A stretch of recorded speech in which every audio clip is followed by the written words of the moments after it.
आज सुबह जैसे ही अखबार देखा, मन व्यथित हो गया। अखबार के पहले पृष्ठ पर एक गर्भवती हथनी की हत्या की खबर छपी थी। पूरी खबर पढ़ते पढ़ते मेरी पलकें भीग गईं। एक शांति प्रिय मुक्त पशु के साथ इतनी भयानक क्रूरता, क्या दोष था उसका? मरने से पहले कितनी बेचैन और व्याकुल रही होगी वो। उसकी मानसिक व्यथा का अंदाजा हम आप लगा सकते हैं, जिसे वो व्यक्त भी नहीं कर सकती थी। उफ, मर चुकी मानवीयता जैसे। समय का संयोग देखिए, इसी मानसिक उथल पुथल के बीच मेरी स्टूडेंट बच्ची तपस्या दास की एक रचना मुझे मिली। उनकी कविता को पढ़कर ऐसा लगा जैसे उन्होंने मेरी ही संवेदना को स्वर दे दिया हो। गर्भ में अपने बच्चे के साथ मर चुकी उस मां के प्रति नमन व्यक्त करते हुए मुझे ये भरोसा होने लगा कि तपस्या दास जैसे संवेदनशील साहित्य नवांकुर ने भी इसी समाज में जन्म लिया है, जिनके हृदय में उस हथनी मां के मरने का एहसास भी पलता है और जिनके कंधे से होकर गुजरेगी अब साहित्य की संस्कृति। संवेदित साहित्य की इस युवा पीढ़ी का हम स्वागत करें। तपस्या दास की ये कविता आपको भी जरूर सुननी चाहिए। इसे सुनाते हुए मुझे खुशी भी हो रही है और दुख भी हो रहा है।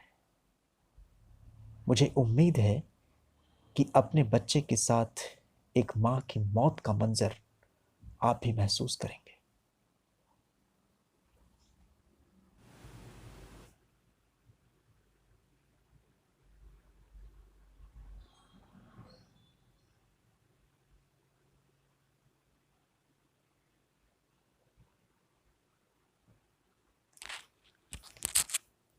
एक पुकार बेजुबान पन्नों से।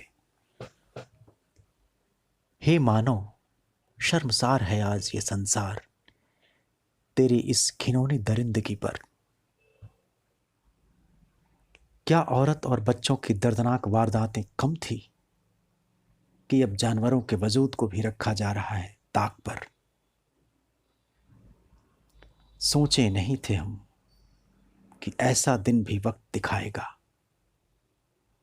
जब इंसानियत पर से यूं भरोसा ही डोल जाएगा।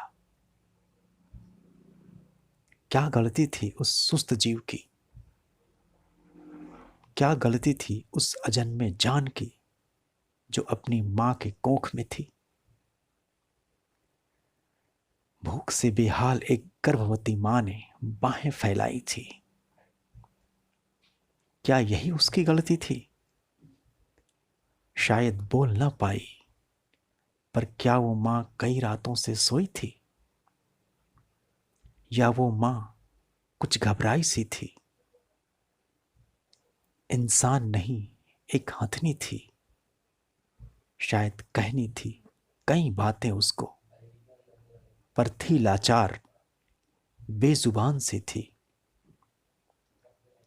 शायद खुश होगी कुछ पल जरूर जब परोसे गए थे अनानास रूपी गुड़।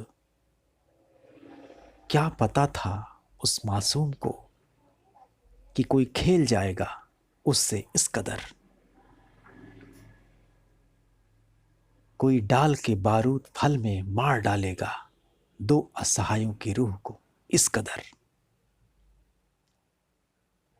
हैरान है ये जिंदगी कि जिंदा क्यों है ये जिंदगी। कैसी है ये जिंदगी जहां घुट के मरता है निर्दोष और जी रहा है दरिंदगी।